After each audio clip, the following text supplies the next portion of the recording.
Hola, maestra Erika, buenas tardes. Hola, muy buenas tardes, estimado maestro Cristian. Buenas tardes a todas y todos. Un gusto saludarles. Voy a hacer una presentación de la ponente. Hoy nos acompaña la licenciada Erika Periáñez Rodríguez. Bienvenida. Este es un espacio virtual académico dedicado pues, a conocer esas dinámicas de los órganos constitucionales locales, ¿no? Que ese es el tema que hoy nos ocupa contigo. ¿Cuál es la importancia de la autonomía que tienen estos órganos creados por el Estado? Y pues hoy nos enfocamos a lo local. Y que pues también nos platiques de las funciones pertinentes que garantizan pues la autonomía de este órgano. Erika Periáñez es socióloga, egresada de la Universidad Autónoma de Tlaxcala, con estudios de posgrado en Administración Pública y estudios de género por la misma casa de estudios. Cuenta con diplomados en Derecho Electoral, Derechos Político-Electorales, Presupuesto basado en resultados, Primeros auxilios psicológicos para personas migrantes, Argumentación y Derechos Humanos, así como diversos cursos en materia electoral. En el ámbito laboral se ha desempeñado como servidora pública. Fue presidenta municipal en el trienio 2011-2013 en el municipio de Terrenate, en el estado de Tlaxcala. Colaboró como secretaria técnica de la Secretaría de Turismo en el estado y fue oficial de registro civil. En el ámbito de las organizaciones de la sociedad civil, ha realizado voluntariado en la Casa del Migrante de la Sagrada Familia. Fue cofundadora y secretaria del Instituto de Desarrollo del Potencial Humano y Estudios de Género AC. Es integrante de la Red Cívica MX y de la Asociación Mexicana de Consejeros y Exconsejeros Estatales Electorales AC, siendo parte de su directiva nacional. Colabora en la columna de opinión Espacio ITE en el periódico El Sol de Tlaxcala de 2019 a 2021. En el área electoral fungió como consejera electoral municipal, presidenta del Consejo Distrital Electoral Local y actualmente es consejera electoral del Instituto Tlaxcalteca de Elecciones, donde preside la Comisión de Igualdad de Género y No Discriminación. Es integrante de las comisiones de prerrogativas y partidos políticos, quejas y denuncias, medios de comunicación masiva, seguimiento de sistemas informáticos y preside el Comité de Igualdad Laboral y No Discriminación. Ha escrito ensayos sobre la paridad de género, acciones afirmativas y violencia política contra las mujeres en razón de género. Escuchamos, vemos que tienes experiencia en el ámbito electoral, en el ámbito municipal y en sí de la administración pública. Pues agradecer, estimado maestro Cristian, pues la invitación, ¿no? Creo que es una de las grandes áreas de oportunidad y de mis pasiones que no he podido desarrollar la docencia, pero siempre que tengo oportunidad de charlar con juventudes, pues desde luego que me retroalimentan mucho, porque su mirada crítica y objetiva pues nos ayuda a mejorar nuestro trabajo del día a día. A veces desde la oficina tratamos de no estar en el escritorio tanto tiempo, pero a veces nos encasillamos en procesos, en procedimientos y la mirada siempre de las juventudes nos permite pues desde luego mejorar nuestro trabajo. Entonces agradezco mucho la oportunidad. Voy a platicarles un poco acerca de los organismos constitucionales autónomos y creo que hacerlo en este momento pues es de gran relevancia. Yo trabajo en un órgano constitucional autónomo, los llamados OPLES, Organismos Públicos Locales Electorales, y que precisamente ahorita en la antesala de una reforma electoral, pues se propone la eliminación de estos organismos que también tienen esa característica de ser constitucionales, de ser autónomos. Y entonces, si me permiten, voy a presentar unas diapositivas, espero que sean funcionales. No sé si estén visibles. Ya se ve. ¿Sí? Ok, pues vamos a platicar un ratito de los órganos constitucionales. Si tienen algún comentario, pues me gustaría que lo fuéramos haciendo de forma interactiva. Y bueno, los órganos constitucionales autónomos a nivel nacional son muy identificables, pero decirles que la mayoría de estos pues tienen su símil en los estados, en las entidades federativas. Hicieron un estudio en la UNAM, en el Instituto de Investigaciones Jurídicas, y analizaron dónde estaban colocados estos órganos autónomos en las constituciones, ¿no? Entonces, por ejemplo, ahí advirtieron pues que a nivel de la Constitución Federal no hay un espacio que pueda dar cuenta de estos organismos, sino que están en diferentes títulos, en diferentes apartados. Y a nivel de las 32 legislaciones de las entidades federativas, hay algunas entidades, las menos, este estudio es no tan reciente, pero digamos tiene su vigencia, es del 2020, y 8 entidades federativas sí tienen un apartado específico de órganos constitucionales autónomos, y entre esas 8 está la Ciudad de México, que desde luego es una constitución, pues yo digo que recoge muchas bondades al ser la constitución más reciente de 2017, pues desde luego que la vigencia de sus postulados está al orden del día. Y Tlaxcala también tiene dentro de su constitución local, pues establecido un apartado para los órganos constitucionales autónomos, y esto es de gran relevancia. ¿Dónde se nos coloca? Bueno, entonces decía, casi todas las entidades federativas tienen su símil con los organismos nacionales, y este estudio inclusive daba cuenta que en algunas entidades federativas pues hay órganos con esta característica de ser constitucionales autónomos, atendiendo temas muy específicos, muy particulares de las entidades federativas, e incluso a mí me llamaba mucho la atención que, por ejemplo, son 2 estados, recuerdo Guanajuato, que tenían un órgano creado a través de la facultad reglamentaria del ayuntamiento, pero con esta característica de ser un órgano autónomo, no era constitucional, pues, pero le daban ese rango más allá de ser un órgano como los que conocemos que son descentralizados, ¿no? A nivel municipal sí es común encontrar los órganos descentralizados, pero aquí en estas entidades federativas pues tenían estos órganos autónomos, ¿no?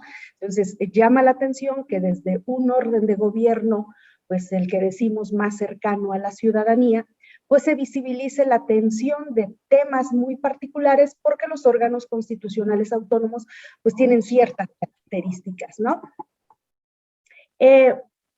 Los órganos constitucionales autónomos, hay mucha literatura que nos dice que pues son mecanismos de control y contrapeso al ejercicio del poder político, y una característica que tenemos los órganos constitucionales autónomos es que todas nuestras decisiones pueden ser revisadas por órganos jurisdiccionales. Eso no ocurre en otros poderes.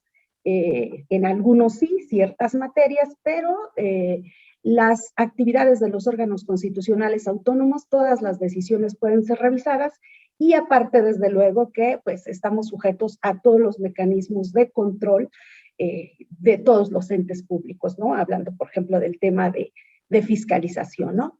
Y también, pues, son parte de este proceso de transición democrática en el país. Los primeros órganos autónomos empiezan a aparecer por la década de los 90, pero es básicamente a partir del 2012 hacia acá, donde pues este surgimiento de estos organismos autónomos, constitucionales autónomos, pues es más latente, ¿no?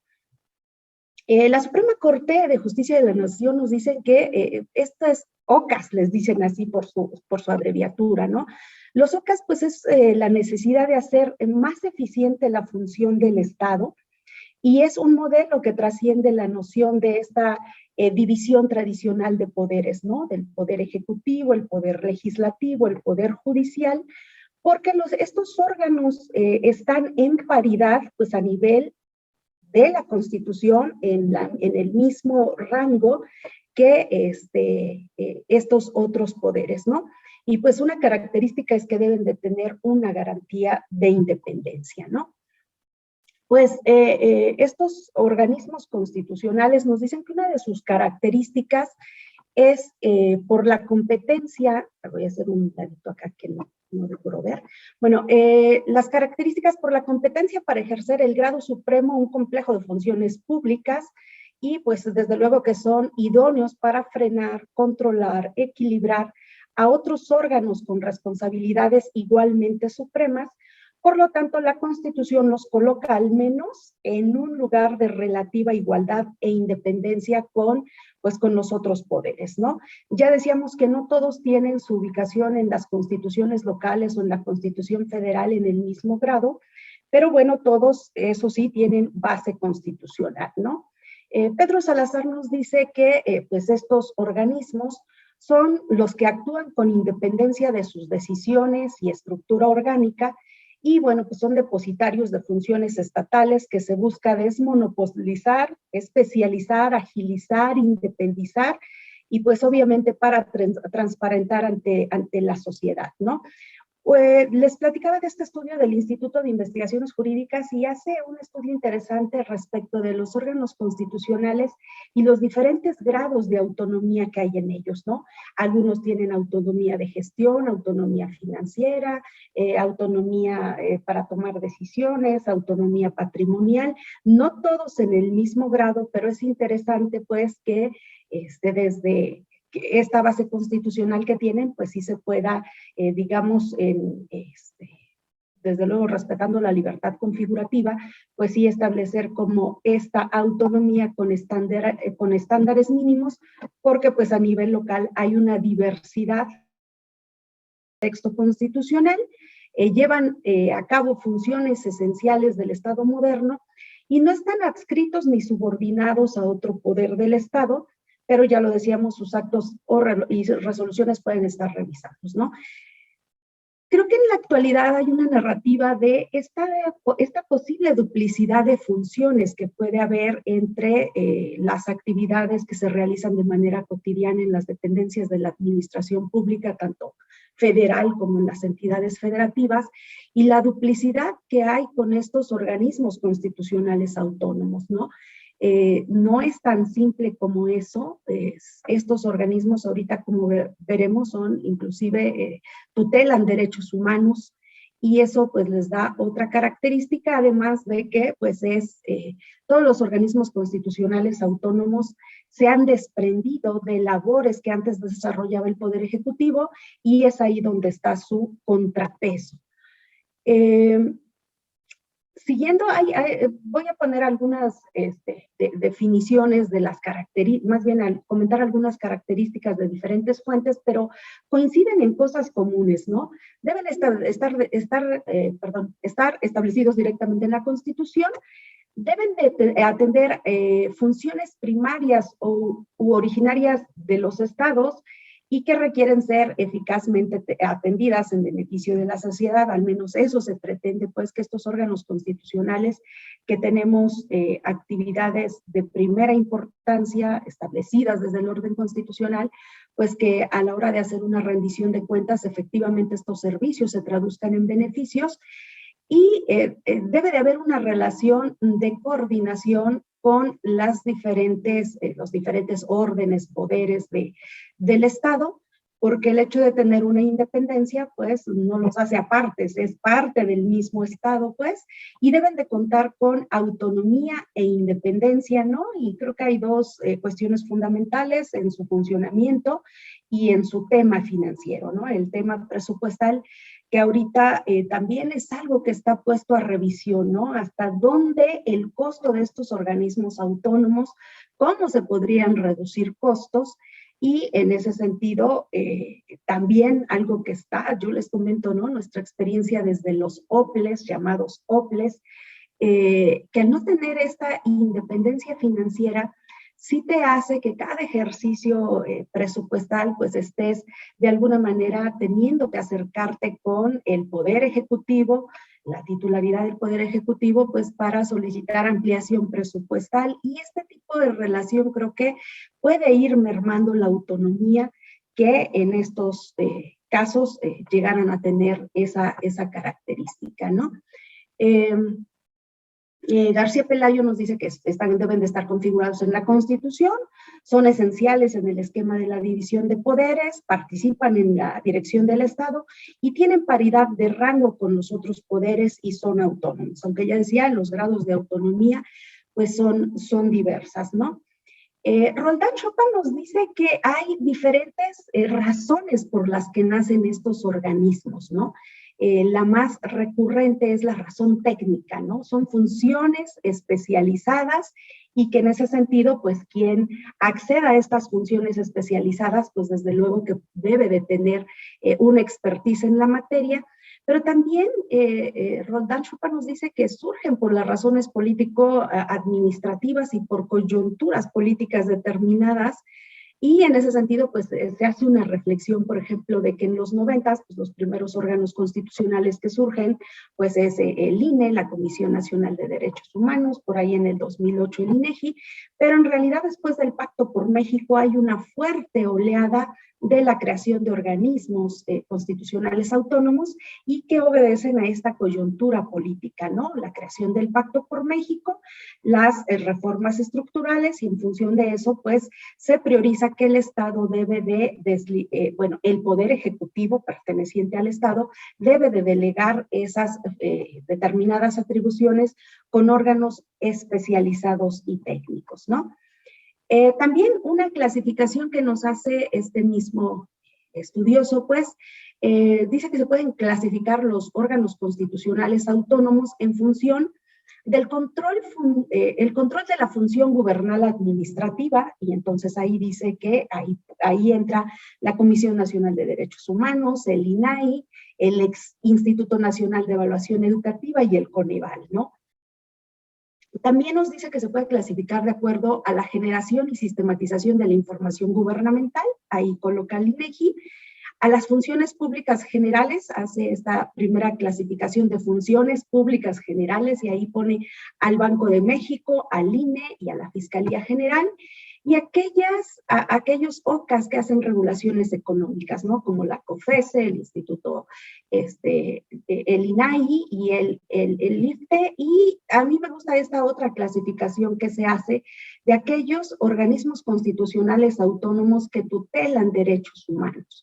Y dentro de esta garantía de derechos humanos encontramos a la Comisión Nacional de Derechos Humanos, al Instituto Nacional de Acceso a la Información Pública y al Instituto Nacional Electoral. Entonces nos damos cuenta que estos OCAS, más allá de tener, o muchos pues tienen, la mayoría tienen funciones técnicas especializadas, pues hay otros que ya trascienden a otro plano y es el de tutelar los derechos humanos, ¿no? Yo que conozco un poco la materia electoral, pues acá, tanto en el INE como en los OPLES, pues tutelamos derechos político-electorales, que son derechos humanos, y entonces, pues hay que tener siempre mucho cuidado en las decisiones que tomamos, porque pudiéramos estar transgrediendo, violando, menoscabando los derechos humanos de las personas, ¿no?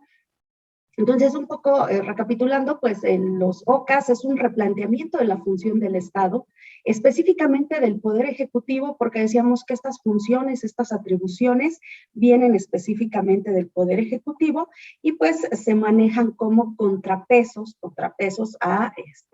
en esta división de poderes, ¿no?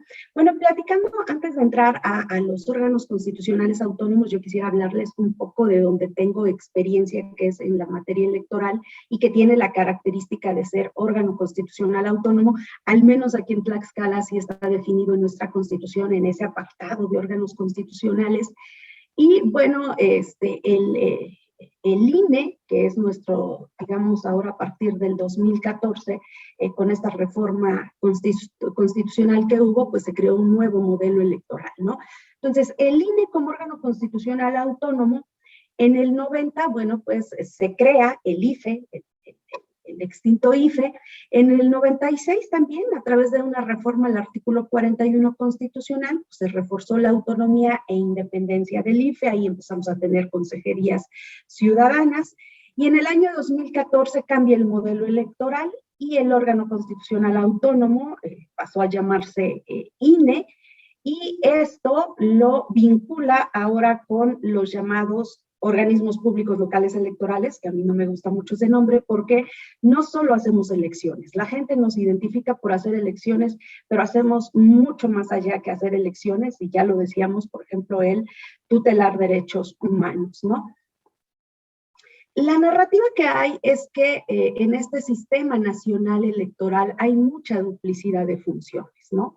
Que los OPLES, los llamados OPLES, hacemos funciones que hace el INE, y aparte de eso, pues que hay ineficiencia en las funciones que hacemos, ¿no? Entonces, no solo hacemos cosas repetitivas, sino que no necesariamente las hacemos de forma eficiente, y esa es la narrativa que se ha construido desde hace un buen rato, al menos desde 2018-19, para plantear la desaparición de los organismos públicos locales electorales. Yo lo que podría decir es que no hacemos lo mismo, hacemos cosas distintas, en cada uno en nuestro ámbito de atribución.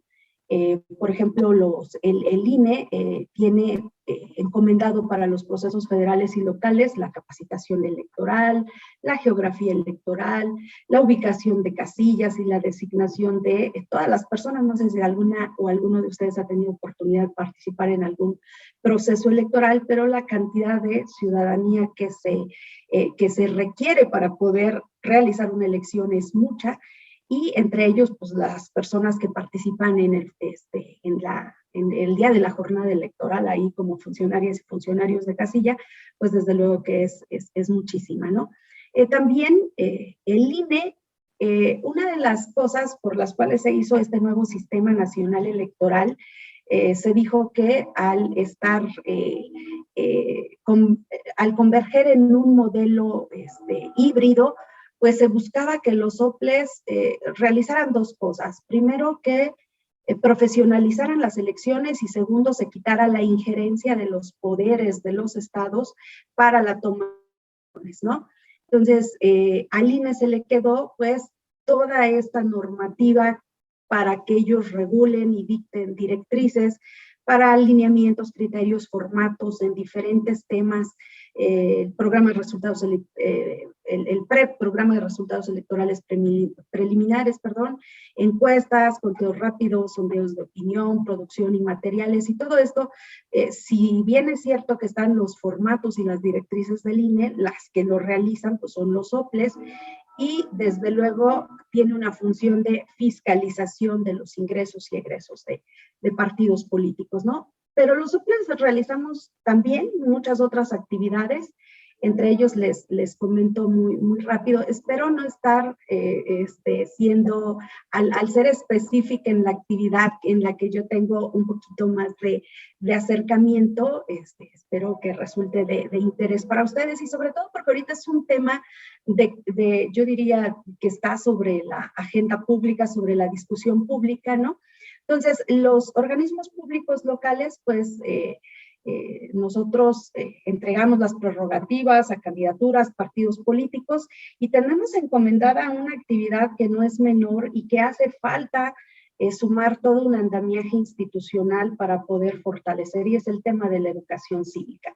Construir ciudadanía, pues no es ir al módulo del INE, tramitar nuestra credencial y a partir de ello ejercer nuestros derechos, sino que la educación cívica se construye desde la edad temprana, y el objetivo pues es tener una cultura cívica de una ciudadanía activa, ¿no? Entonces ahí tenemos un gran reto, lo estamos realizando con muchas limitaciones, preparamos todo lo que tiene que ver con la jornada electoral y digamos en términos generales, de acuerdo a lo que nos mandata la Constitución, pues eso hacemos, ¿no?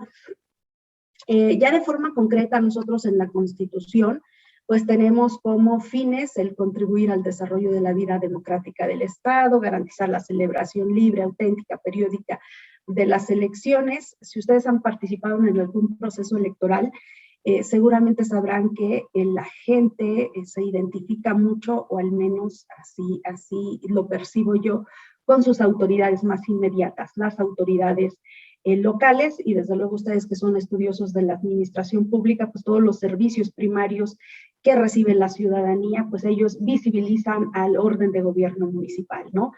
Difícilmente a la ciudadanía le vamos a decir, ¿qué crees? Es que la atribución no es mía, es del orden de gobierno estatal o del orden de gobierno federal, porque la ciudadanía identifica su orden de gobierno cercano, que son los municipios, y entonces en ese sentido, traducido al ámbito electoral, pues es ahí donde hay muchas pasiones para el desarrollo de estas elecciones, difundir la política, la cultura política democrática y la educación cívica.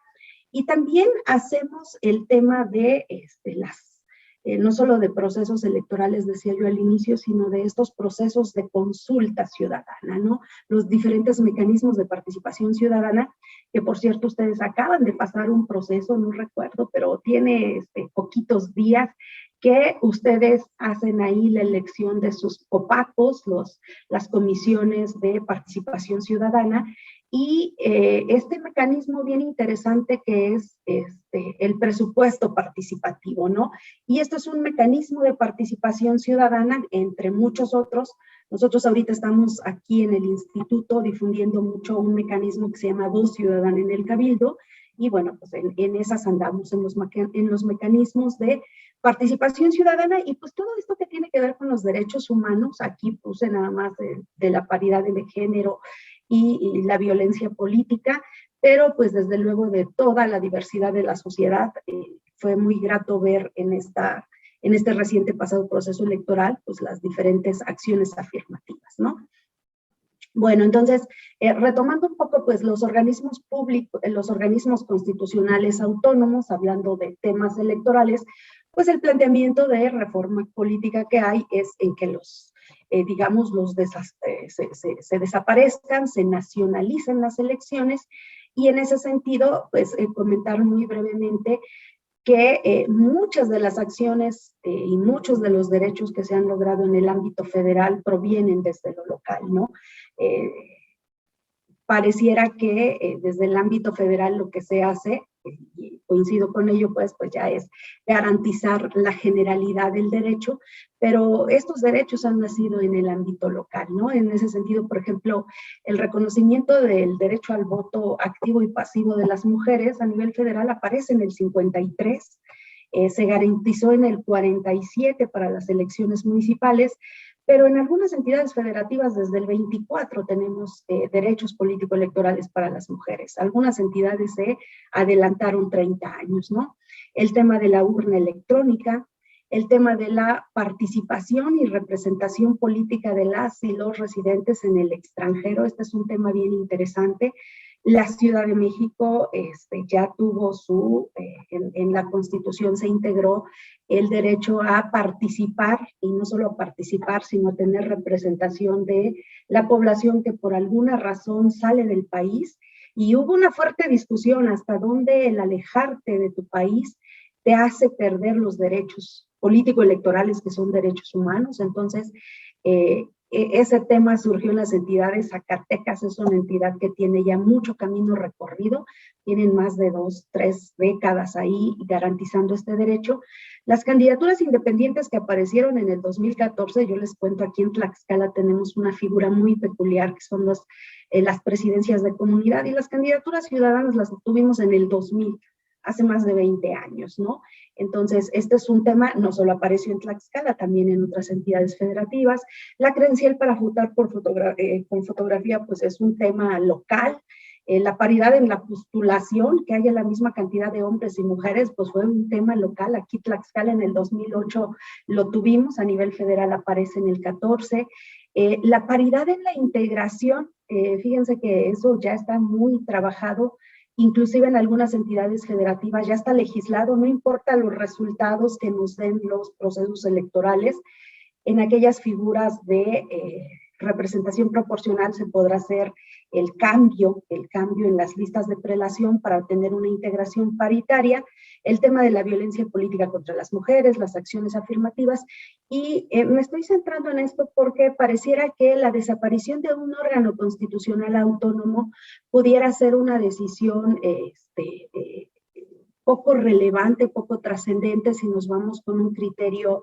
El criterio que se está poniendo ahorita sobre la mesa es un criterio de austeridad, un criterio económico, pero decirles, por ejemplo, ahí que nosotros recibimos el presupuesto para nuestro gasto ordinario y el gasto de los partidos políticos, su prerrogativa de los partidos políticos y digamos, en la bolsa que se hace de cuánto costamos los organismos públicos locales, digamos, que integran esos recursos, que pues ascienden a más o menos el 50%, ¿no? Y entonces, no, yo lo externo con mucho respeto, no es un tema de chambas, pues, no es un tema laboral, es un tema de que los órganos constitucionales autónomos son el resultado también de, pues, la lucha ciudadana, de la movilización, y que en su momento cuando logran entrar a la ley y a un máximo nivel que es el constitucional, pues desde luego que las atribuciones que tienen, yo estoy de acuerdo en revisarlas, en hacer una evaluación hasta dónde se está cumpliendo con sus fines, y en función de ello poder plantearnos una área de oportunidad, ¿no? Porque no solamente es el tema electoral está ahorita, pero está el tema del INAI, ¿no? Por ejemplo, ¿no? Y estos derechos humanos de acceso a la información pública, la protección de datos personales, los derechos ARCO, y todo esto que tiene que ver en que la ciudadanía tenga la posibilidad de enterarse, pues, qué hace y cómo se gasta y qué resultados hubo de todo el presupuesto público, ¿no? Muy brevemente decir que estos órganos, ahorita inclusive se está planteando en la reforma una nueva forma de designar normalmente estos órganos constitucionales autónomos tienen sus órganos colegiados, la mayoría, algunos son unipersonales, pero la mayoría son por órganos colegiados, y pues se está planteando ahora, hablando de específicamente los órganos constitucionales autónomos en materia electoral, pues la desaparición de todo lo local, con todo esto que yo comento de cómo los grandes cambios y transformaciones que nos permiten el ejercicio de nuestros derechos han surgido desde lo local. No menoscabo todo, desde luego que cuando ya están en la Constitución política de los Estados Unidos mexicanos, aquella entidad que no lo tenga, pues de antemano, pues tiene digamos, ese manto de protección y de garantía. Pero ahorita se está planteando una forma de elegir concretamente al Consejo General de un órgano nuevo que se plantea, porque se plantea, pues digamos así como la extinción del Instituto Nacional Electoral, el surgimiento de un nuevo órgano, la desaparición de 32 órganos constitucionales autónomos y el método de llegada, ¿no? Decíamos que una de las características y digamos de las motivaciones por las cuales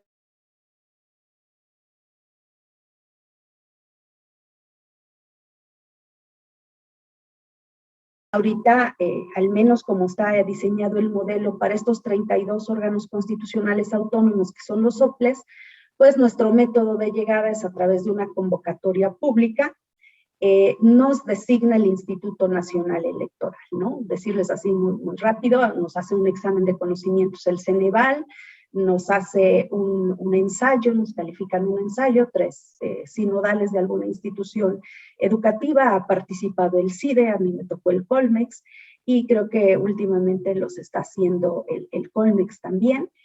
Y una entrevista, ¿no? Y la entrevista pues ya es con las consejeras o consejeros del instituto, entonces ellos te designan y ellos también tienen la atribución de la remoción. Entonces, nosotros no solamente nuestras decisiones están supervisadas por la ciudadanía, por los partidos y las pueden recurrir ante los órganos jurisdiccionales, sino también nuestras decisiones están bajo la lupa de quienes nos designaron.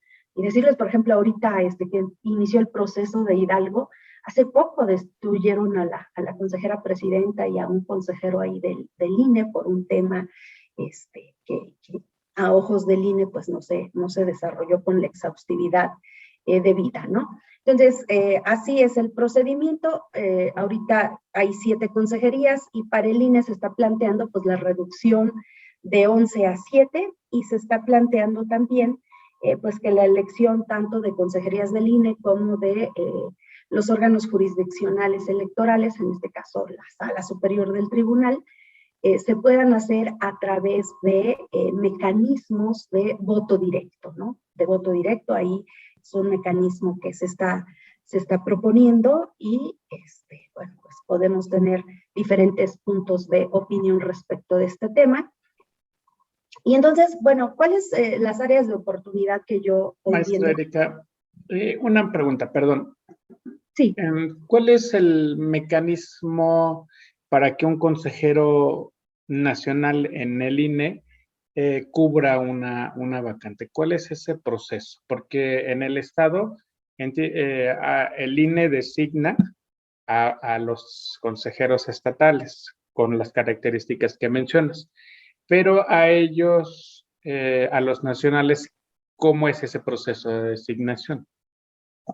Sí, se integra un comité especialista, un comité de expertos, lo propone la Cámara de Diputados, la Comisión Nacional de Derechos Humanos y el Instituto Nacional de Acceso a la Información Pública. Entonces se hace un comité y ese comité pues tiene la facultad de ser así como que ese gran filtro, ¿no? Ese gran filtro, y pues evalúan características de conocimientos, habilidades, actitudes a través de diferentes mecanismos.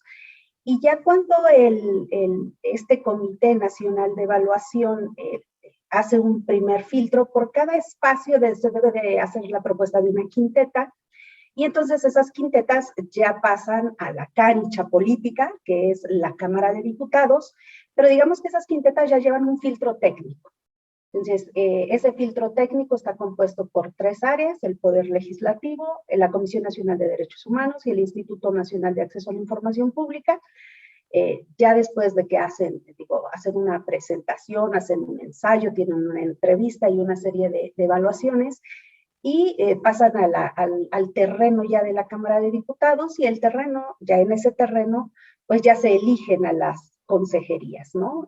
Por cada vacante debe de haber una quinteta, y algo que yo rescato mucho, que a partir de la reforma constitucional de 2019 de paridad en todo, pues todos los poderes y todos los órganos del Estado, pues deben de integrarse paritariamente, ¿no? Entonces, ahorita tenemos de 11 consejerías, 5 mujeres, 6 hombres, y en entidades federativas, pero es la primera vez que el órgano nacional está integrado cercano a la paridad, ¿no? Siempre que hay este tema de los nones, de los impares, yo soy de las que interpreto que por la subrepresentación histórica de las mujeres, ese impar debe de ser para mujer.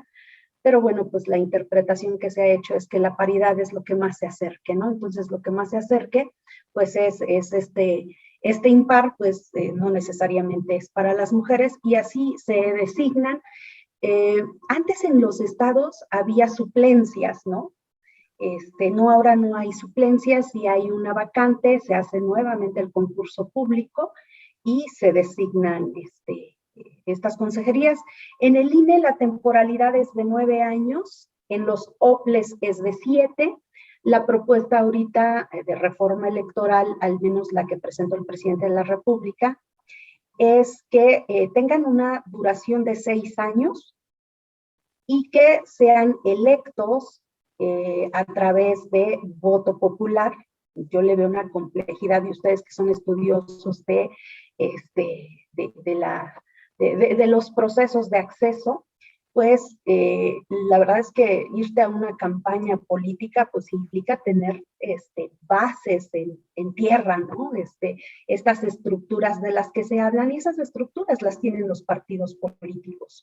Entonces, una de las, digamos, como de los temas que se ve, además de que, bueno, ¿quiénes van a ser las candidatas y los candidatos para poder aspirar a estas consejerías?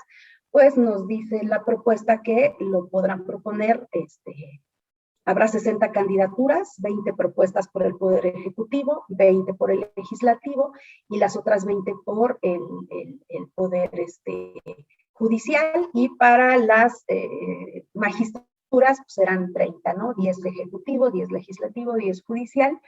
y se está pensando en que se renueven cada 6 años. Ahorita el modelo que hay un modelo escalonado que cuando hay cambio de consejerías no todas se cambian al mismo tiempo, ¿no? Sino que van escalonados y eso permite pues que esa experiencia que ustedes seguramente tal vez compartan las bondades de los servicios civiles, de los servicios profesionales de carrera, pues que permite tener ese staff técnico que independientemente de los cambios que haya al interior de las estructuras directivas, pues permite un funcionamiento ordenado de los procesos, ¿no? Entonces, no sé si haya contestado tu duda, estimado maestro. Sí, maestra, muy bien. Ahorita que te escuchaba, en el local y en el nacional no interviene el Poder Ejecutivo para la designación, ¿cierto?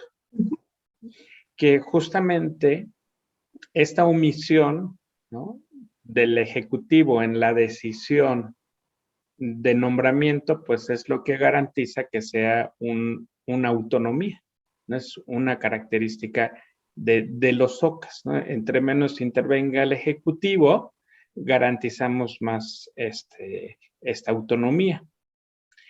Y llama la atención justamente también que mencionas 9 años para los consejeros nacionales y 7 para los locales. Esto lo podemos interpretar para que justamente no haya una intervención de los locales en su periodo, ¿no? Es decir, que vayan desfasados y no haya pues esa correlación o un compromiso.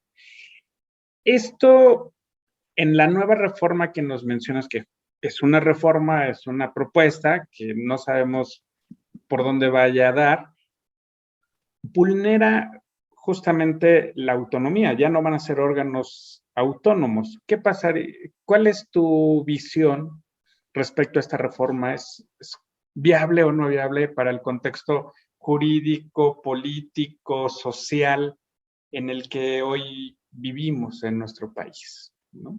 En el que a veces, y que han golpeado a los OCAS por ser grupos que tienen un conservadurismo, como mencionas, porque son costosos para el Estado, ¿no?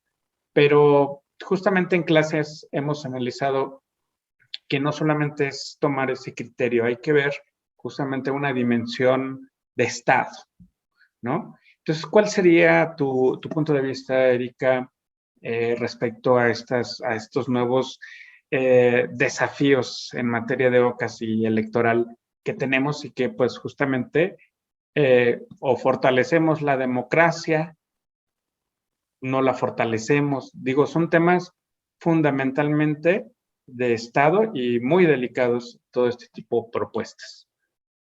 Sí, por supuesto, pues les has dado, decimos acá muy coloquialmente, y me disculpo por ello, le has dado en el meollo a este tema. Bueno, la reforma trae muchas cosas, muchas cosas, ¿no? La representación proporcional, la reducción de regidurías, el tema de los congresos, el financiamiento a partidos políticos, es una bolsa muy grande, ¿no? Pero si nos detenemos al tema del árbitro, a ver, ¿quién va a poner al árbitro en el partido, no? Creo que ahí pudiéramos estar en un tema de revisar de forma muy responsable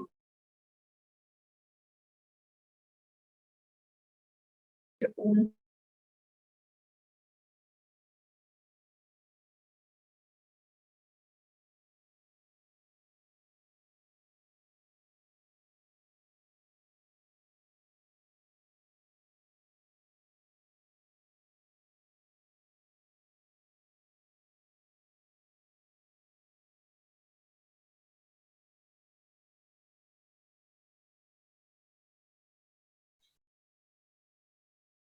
Chicos, ¿es mi internet o es el de la maestra Erika? No, me parece que es el de la profesora. Es el de la profesora. Cuando se da este gran cambio para poder empezar a construir un modelo que ponga las decisiones en los ciudadanos. Miren, cuando se habla de fraude, cuando se dice, ay, la retórica del fraude, pues es una retórica generalizada porque es más cómodo, es menos riesgoso decir fraude a decir delito electoral.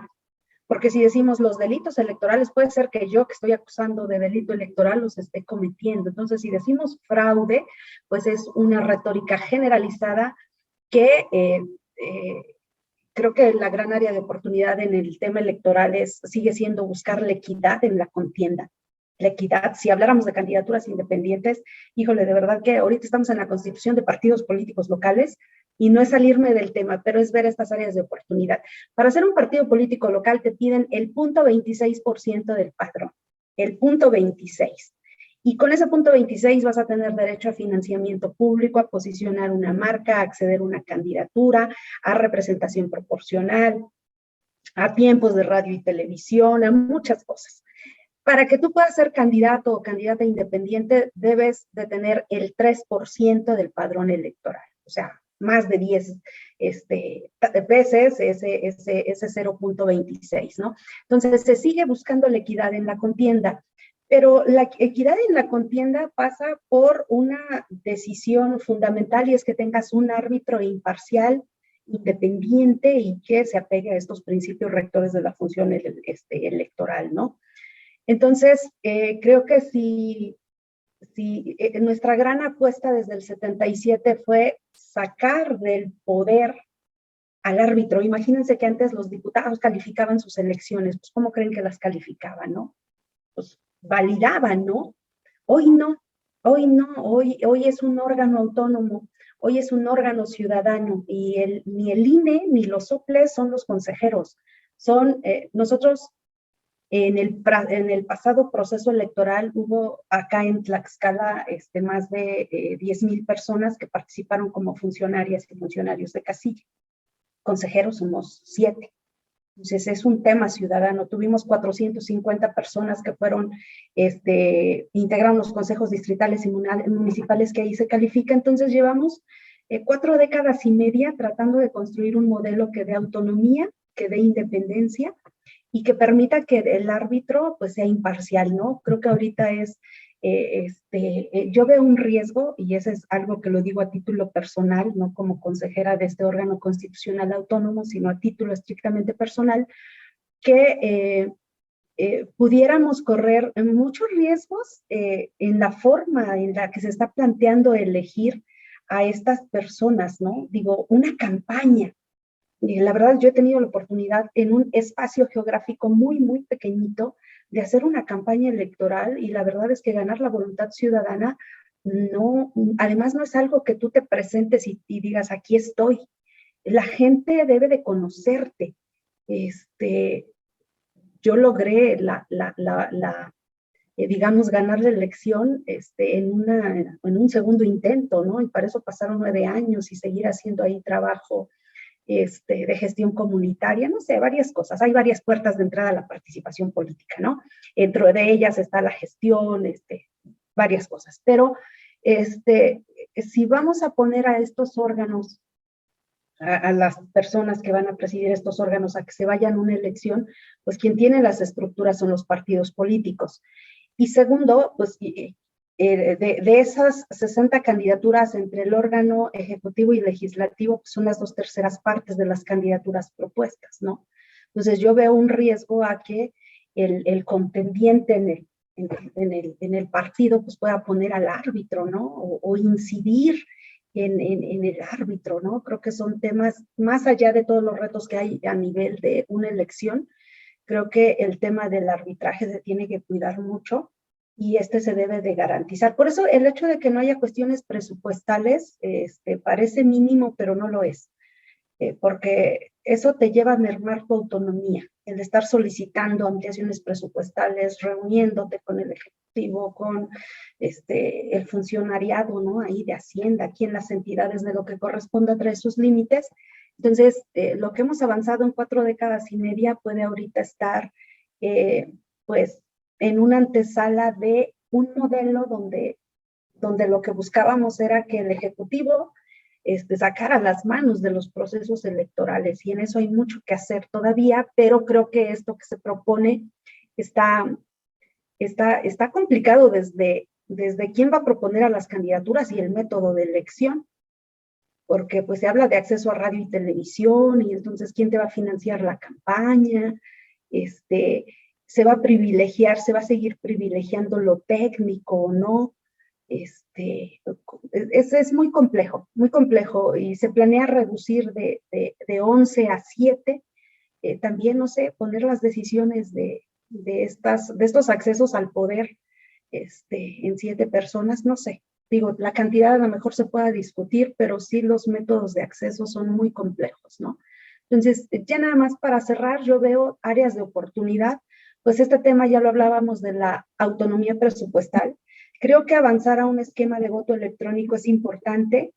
No obstante, hicimos un estudio a nivel nacional desde los órganos locales, lo impulsó el OPLE de Querétaro, y hacíamos grupos focales con jóvenes, y yo me quedé realmente sorprendida porque nos decían, no, yo no confío en la tecnología, se van a hackear el sistema y no confío en la tecnología. Y yo me quedé sorprendida porque las juventudes son las que en este momento traen pues un dominio de la tecnología que yo en mi generación, me ha costado, ¿no? Digamos, adaptarme a estas nuevas realidades. Y entonces el esquema del voto electrónico es el esquema. No obstante, creo que no podemos decir, en el 24 vamos a hacer elección con voto electrónico, ¿no? Que el voto electrónico es diferente del voto por internet. Todo el mundo habla del voto electrónico, pero el voto por internet no hay que menospreciarlo. Yo digo regresar las facultades a los institutos electorales locales, y cada entidad tiene de verdad contextos diferentes, ¿no? Desde mi punto de vista, yo soy optimista y pienso que hay 3 escenarios. Lo cierto es que creo que no. Al menos no es lo que está planteado en la reforma. El primer escenario, yo diría, ¿por qué no regresamos al modelo de separación de competencias? Lo federal que elija lo federal, y lo local nos encargamos de lo local como lo hemos hecho. 2, o un segundo escenario, centralizar la organización de las elecciones en una sola autoridad, que es ahí donde está la reforma. Y la tercera vía es profundizar en el modelo mixto actual. Lo cierto es que sí, se han elevado los estándares de calidad. Antes, por ejemplo, no había servicio profesional electoral en todas las entidades, en todos estos órganos constitucionales autónomos. Hoy tenemos servicio profesional. Nosotros lo presumimos porque decimos que después de Relaciones Exteriores es el mejor servicio profesional que hay. Y eso ha elevado los estándares de calidad, ¿no?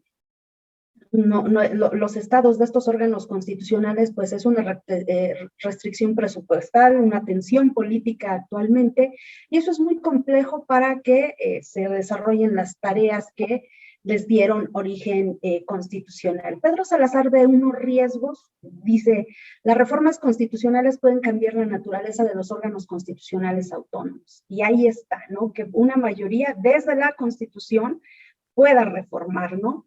Este tema de la propaganda gubernamental, tal vez ustedes lo siguieron, y pues no, la propaganda gubernamental, la Constitución te dice los tiempos, quiénes y qué es lo que tienes que infundir en periodo electoral, pero pues eso se quita, ¿no? Y ahora todos podemos hablar de todo, no importa o no que haya o no elecciones. Otro riesgo, la sustitución y reemplazo anticipado de las dirigencias de los órganos de dirección, la captura política de estos órganos de dirección, el control presupuestal, y pues la descalificación pública, ¿no? Pues yo dejaría hasta aquí mi participación para pues escucharlos, escucharlas, y me disculpo porque el tema era órganos constitucionales autónomos.